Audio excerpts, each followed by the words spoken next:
Cape Cod Broadcasting weaves the listening environments of 99.9 WQRC, Ocean 104.7, WFCC Classical 107.5, Cape Country 104, and CapeCon.com's website experience to reflect the lifestyles of the people who live, work, and play on Cape Cod. We hope that you enjoy this podcast. I'm Laura Reckford, and this is Sunday Journal. I'm here in the studio with Fiona Jensen and David Troutman, both from Calmer Choice. Thank you both for being here with me today. Thanks for having us. Thank you. This is an organization that has a very interesting beginning and has come a long way. Fiona, can you tell us how Calmer Choice got started?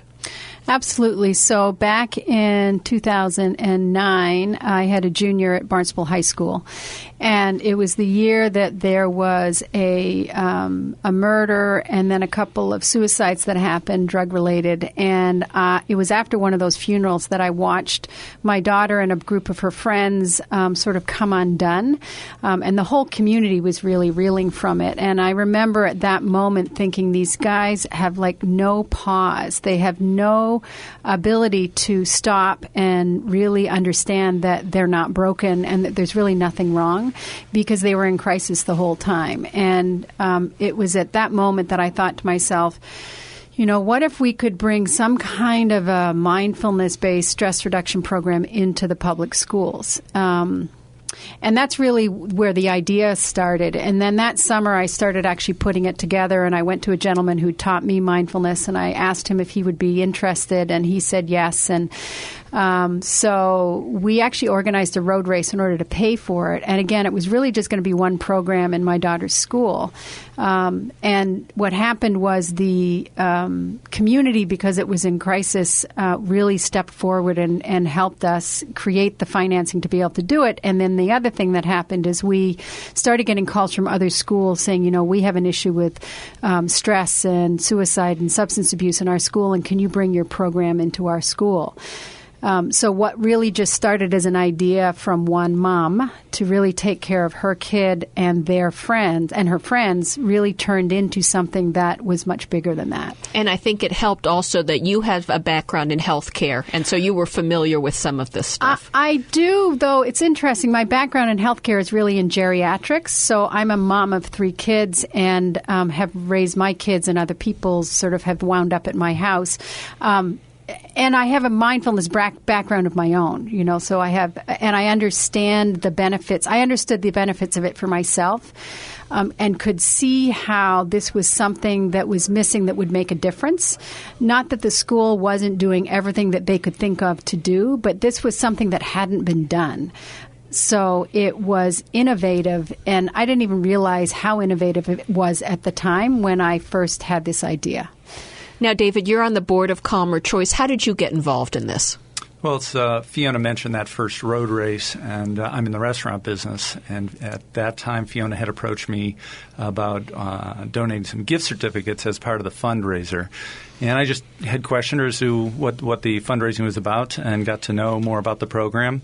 And I just sort of got pulled into the Calmer Choice orbit and slowly did a few more things and just went from there. Now, from these beginnings, what's interesting to me watching from the outside, it's grown so much. You're in so many schools. Talk about the schools that you're in and the different things you do in the schools. So what's interesting is that first year we provided programming to about 65 children in a couple of different districts. And as I said, part of how we got into other districts was the word got out of what we were doing. And initially we were giving the program away to, you know, pretty much for free to the schools themselves and paying the instructor to go in. But it started slowly but surely growing. And so to this, you know, right now we've provided programming to over 5,000 students in 18 different schools, in 8 different districts, actually. And the demand is increasing. It's well beyond the Cape now, in fact. No, it's actually, the programming we provide is just on the Cape, but the interest is off Cape. So we go and speak in other schools and other districts districts to share with them what it is that we've done down here on the Cape. It's fairly unusual in that we are spread out. Our geographic sort of limitations right now are Cape Cod. There's 25,000 kids on the Cape, and our vision is to be able for Commerce Choice to be accessible to all children. Our program is K through high school, so actually pre-K. We work with pre-K all the way up into the high school, and we have different curriculums depending on the age of the child. So we've done incredible amounts of work. Our program director, Adria Kennedy, and Katie Medlar have been amazing as far as creating this program that fits the ages and stages of the children that we work with. But we are getting, because of what we're doing, we've gotten attention nationally and internationally for what we do. So we've been to a couple of international conferences and presented. And we actually have Yale University working with us this year on a 3-year research project looking at middle school children and anxiety, addiction, and mindfulness as an intervention around prevention. So interesting that what started as this idea just to help your daughter and her friends has grown in such a way, and as you say, is really an idea that its time had come, apparently. Right. Yeah. I wanted to back up and talk a little bit about the organization's mission, and David, you were talking about the vision as well before the show. Can you give us a little overview of the mission and the vision? Sure. So our mission is, that Commerce Choice is a universal prevention program, and what I mean by that is we work with every single child, which is what makes it universal. We don't just work with the children that are struggling. And we're committed to teaching young people how to effectively and safely manage stress and resolve conflict. And that's important because stress is going to happen. The same situations that might have happened to my daughter as a junior in high school might still happen. But it's giving the children the ability to actually manage that in a healthy manner so that they can live healthy, happy, and successful lives. And our goal really around this is to provide skills that will diminish the risk of violence, substance abuse, and other self-destructive behaviors. Which ties really nicely into the vision, which is really our vision is a world in which young people lead lives of compassion and kindness to themselves and others. And what I do know is that if a child is compassionate and kind to themselves, they're way more likely to be compassionate and kind to others. And that's really one of the benefits that children get when they practice the mindfulness, is the understanding that they are actually okay, that all of those thoughts that they have in their head that tells them they can't do it and there's something wrong and that they are not as good as are really just that. They're just thoughts. It's not who they are, right? And so to be able to distinguish that space between the thought and the behavior is where Commerce Choice fits in. And tell me about the programs themselves. I'm picturing that someone comes to the classroom and takes them through sort of exercises of ways of thinking about things. Is that how it works? It actually is. It actually is. It's an 8-week program. So with the older kids, so middle school and high school, it's once a week for 45 minutes. For the younger children, it's 20 minutes twice a week over a period of 8 weeks. And we literally come into the classroom and the teachers participate with us, which is very important because, of course, the children look up to their teachers and the teachers are doing it. They will also do it. But the other thing is there's a secondary benefit to the teachers. And we spend 20 minutes and there's always a period of core practice where we teach them about paying attention on purpose, coming back to the moment, and using sound or sensation or thoughts. We have a focus that we work with them on. And then there's an activity that happens. And then we leave, practice work that the teacher can continue on until we're back in the classroom again. So it's a series. Again, it's been very well researched and looked at as far as each lesson builds on the lesson previous. And we have found that the children continue to use it even when we're not there, when the program's over. I think one of the things that's extremely key here is that this is not only to give skills to the individual kids, but it's to change the culture in the school itself. so often we talk about how do you change or create a culture, and the fact is you have to talk about these things. So these lessons that they have are in things like kindness and perspective and gratitude. Without talking about those things, they don't happen on their own, and this is our way of instituting that. I'm Laura Reckford, and this is Sunday Journal. I'm talking to Fiona Jensen and David Troutman about Calmer Choice, a nonprofit that helps children and students cope in these stressful times we all live in. Now, through working with the teenagers, I noticed in looking through your website that some things have helped them that perhaps you might not have even thought of. I saw athletes talking about how it's helped them perform better. Talk about some of those different things that have come up through this that maybe you didn't expect.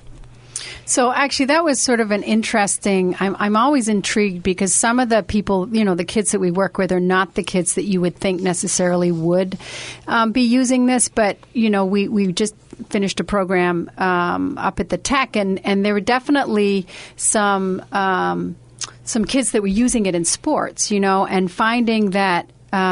It was really helping them focus, on what it was that they were doing, And it's interesting because, the Red Sox just hired a mindfulness coach, and the Seattle Seahawks have a mindfulness coach. So, we talk about this with the kids, that this is like Google has mindfulness, like it's something that is happening out there in the world, and it helps you to, again, if you think about an athlete going out to perform, and if all they're hearing in their head is, oh my God, I'm going to drop the ball, but we've taught them how to come back to your feet on the floor or on the grass and taking a deep breath, and they perform better. Last year I was at a conference out in San Diego, and I happened to be talking to the Seattle Seahawks mindfulness guy, and he talked about that, how he teaches them. They come onto into the stadium, and he said, watch so and so. He'll look up to the left, and what he's doing is he's practicing his mindfulness. Now, you wouldn't know that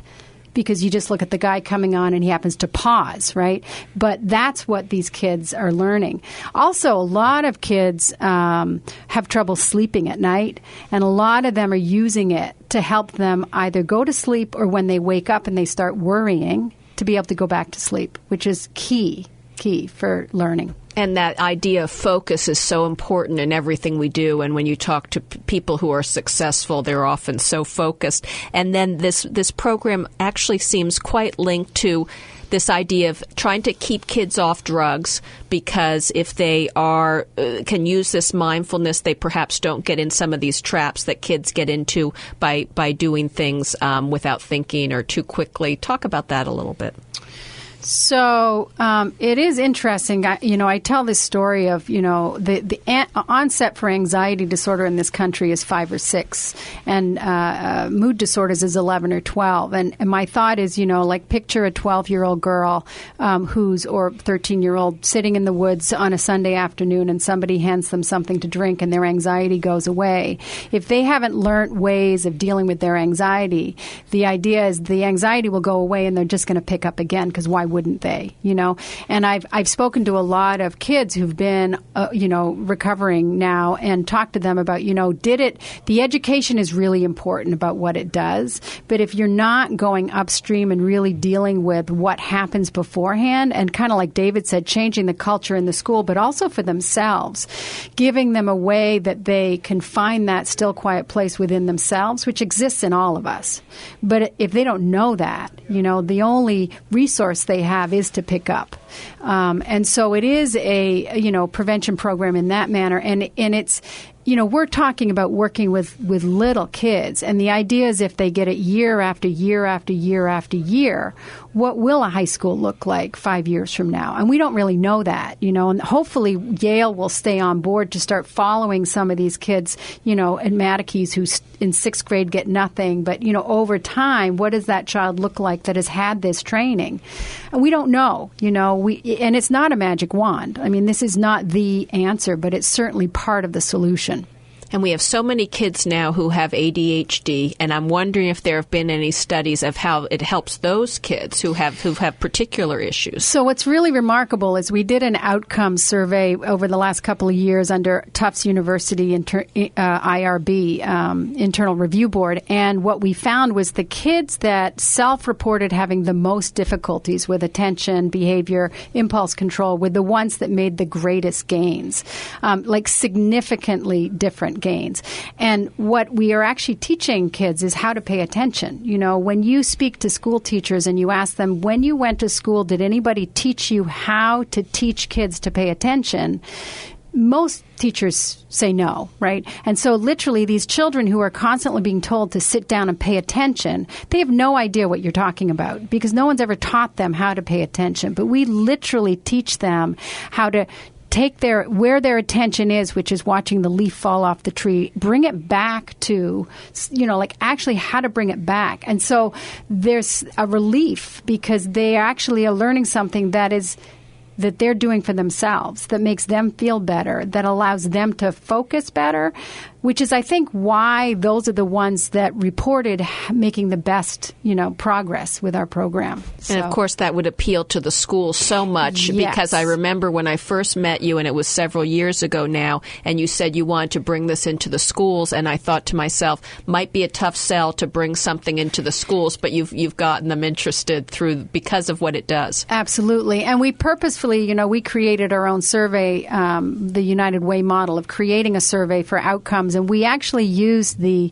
health curriculum, Massachusetts Health Frameworks for Health, right? So we were talking the language that the school was interested in. And we did that on purpose because a lot of the surveys out there that they do with children are more in the realm of mental health, which is important, but it's a different language from what the schools are actually speaking. They have benchmarks that they have to hit. And if we can share with the school how Calmer Choice helps them actually hit those benchmarks, then now we've done research around it, we're a much, I don't want to say an easier sell because it's not really a sell, but as far as them taking us in, it's a much easier fit. Now, in the last minute or so, what message would you like to get out to our listeners and perhaps to parents? And some parents will know that this is in their schools. Some parents may be listening and say, gee, I'd like this to be in my child's school. How can they get in touch with you? How do they find out more? So we have a website. So it's www.calmerchoice.org. They can go to the website. There's a phone number and an email that they can reach us there. Probably our biggest challenge right now is financial sustainability. So we're always looking for people that are willing to kind of get behind us and help us out financially, but also around volunteering.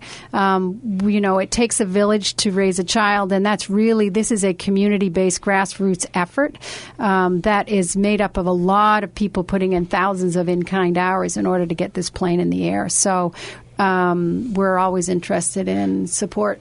I think the only thing I would add is that a lot like the commercial that says if your builder isn't using a certain product, ask why not. I would suggest that parents, teachers, if it were not, the program is not in your school currently, ask the school, ask the administration why not, help build the demand. Very interesting stuff. Unfortunately, we're out of time. Thank you so much, Fiona, Jensen, and David Troutman, for being with me here today. Thanks for having us. I'm Laura Reckford, and this is Sunday Journal. This podcast is a presentation of Cape Cod Broadcasting, which is solely responsible for its content. Thank you for listening. For more information, please visit us at capecodbroadcasting.com.